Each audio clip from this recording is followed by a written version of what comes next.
Little House on the Prairie series by Laura Ingalls Wilder.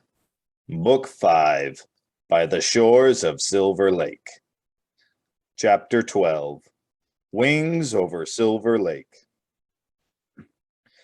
The weather grew colder, and the sky was full of wings and great birds flying.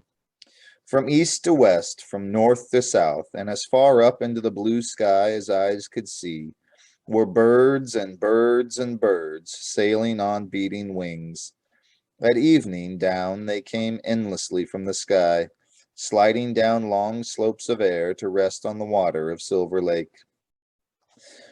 They were great gray geese.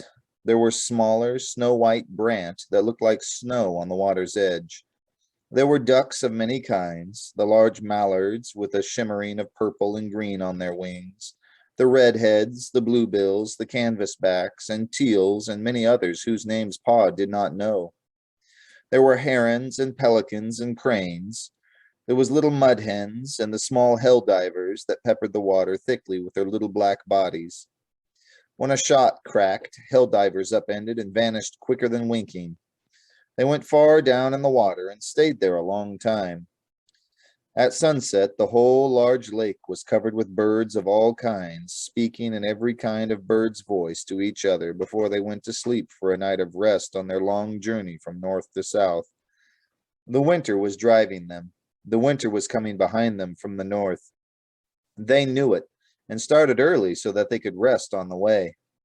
All night they rested, comfortable on the water that held them so softly. And when dawn came, up they rose again to swim onward in the high air with their rested, strong wings. One day, Pa came from hunting, bringing a great snow-white bird. "I'm sorry, Caroline," he said soberly. "I would not have done it if I'd known. I've shot a swan. It was too beautiful to kill, but I had no idea it was a swan. I never saw one flying before."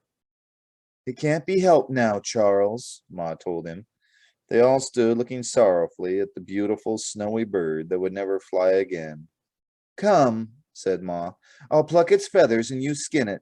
We'll cure the skin with the swan's down on." "It's bigger than I am," Carrie said. The swan was so large that Pa measured it.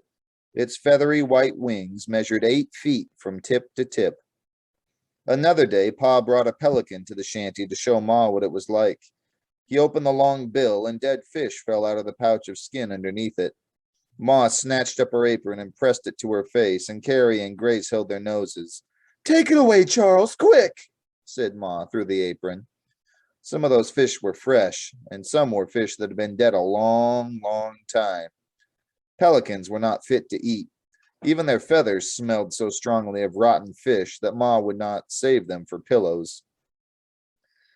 Pa shot all the ducks and geese they could eat, but he shot nothing else except hawks.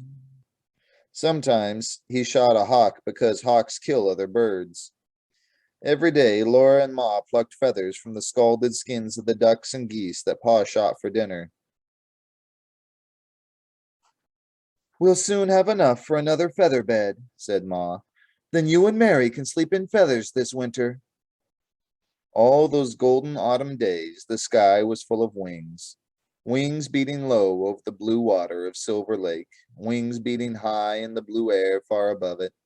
Wings of geese, of brants, of ducks and pelicans and cranes and herons and swans and gulls, bearing them all away to green fields in the south. The wings and the golden weather and the tang of frost in the mornings made Laura want to go somewhere. She did not know where. She wanted only to go.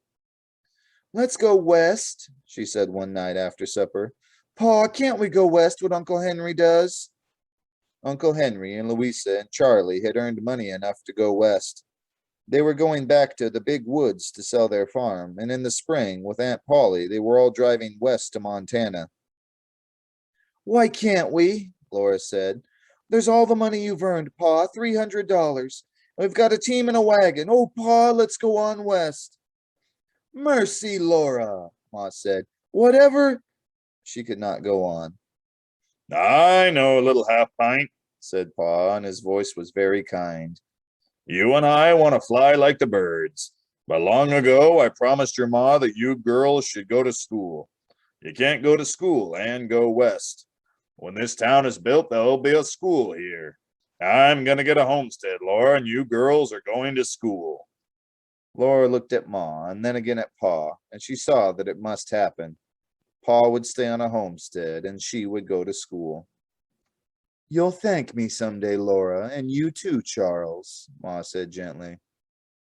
Just so you're content, Caroline, I'm satisfied, said Pa. That was true, but he did want to go west. Laura turned back to the dishpan and went on washing the supper dishes. Another thing, Laura, said Pa. You know Ma was a teacher and her mother before her. Ma's heart is set on one of you girls teaching school, and I guess it'll have to be you. So you see, you must have your schooling.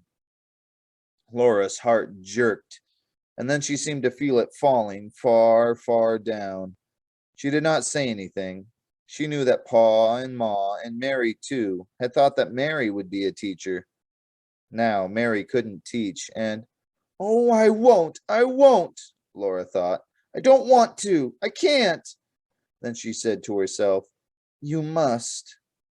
She could not disappoint Ma. She must do as Pa said. So she had to be a school teacher when she grew up. Besides, there was nothing else she could do to earn money.